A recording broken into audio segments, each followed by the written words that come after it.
நாம் தெரிந்து கொள்ளப்பட்ட வேத பகுதி அப்போஸ்தலனாகிய பவுல் ரோமருக்கு எழுதின நிருபம் 6ஆம் அதிகாரம் 23ஆம் வசனம். இதில் 2 விஷயங்கள் இருக்குது. ஒன்று நான் படிக்கிறேன் பாருங்கள். பாவத்தின் சம்பளம் மரணம், தேவனுடைய கிருபை வரமோ நம்முடைய கர்த்தராகிய இயேசு கிறிஸ்துவினால் உண்டான நித்திய ஜீவன். பாவத்தின் சம்பளம் மரணம், இது எல்லாருக்குமே நமக்கு தெரியும். உலகத்தில் இருக்கிற எல்லா இதையும் என்ன சொல்கிறாங்கன்னா, பாவம் செய்தவன் என்ன பண்ணோம், மறிக்கிறேன்னு சொல்லிட்டு. ஆனால் இந்த வேதாகமம் மட்டும்தான் சொல்லுது, நீ பாவத்துக்குள்ளாக உட்பட்டாலும் பாவத்திலே விழுந்தாலும் மனம் திரும்பி மனம் கசிந்து நீர் ஆண்டவரை நோக்கி பார்க்கும்போது உன்னுடைய ஆத்மா ரட்சிக்கப்படும், அது நித்திய ஜீவனுக்குள்ளாக பிரவேசிக்கும். அதனால் பாவத்தின் சம்பளம் மரணம் தான்.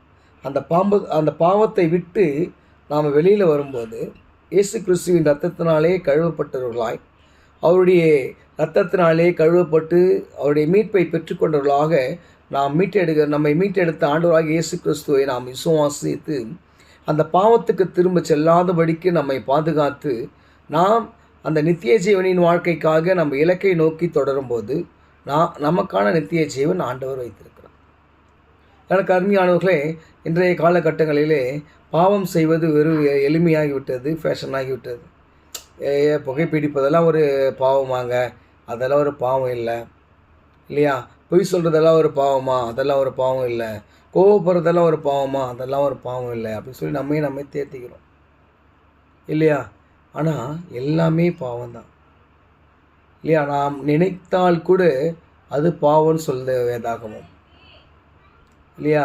ஒரு ஸ்திரியை இச்சையோடு பார்த்தாலே அவளோடு விபச்சாரம் செய்தாச்சுன்னு வேத வாக்கியம் இருக்குது இல்லையா? நம்முடைய கண்களின் இச்சைகள் இல்லையா, பேசுகிற வார்த்தைகளின் அந்த பொய்யின் நாவுகள், இது எல்லாவற்றையும் நாம் விட்டு அகற்றி போடும்போது அவையிலேருந்து நாம் நம்முடைய பாவங்களை ஆண்டவரிடத்தில் அறிக்கை செய்யும்போது நாம் மீட்டெடுத்து அவருடைய ரட்சிப்பை பெற்றுக்கொள்கிறோம். அவர் இரத்தத்தினாலே கழுவப்படுகிறோம். அப்படி கழுவப்பட்டவர்களாக அவருடைய பிள்ளைகளாக, அவருடைய மகளாக நாம் அவர் நமக்காக நியமித்த அந்த நித்திய ஜீவனுக்குள்ளாக பிரவேசிக்க போகிறோம். எப்போன்னு சொன்னால், நாம் நம்மை வெறுத்து நம்முடைய பாவங்களை அறிக்கை செய்து அவருடைய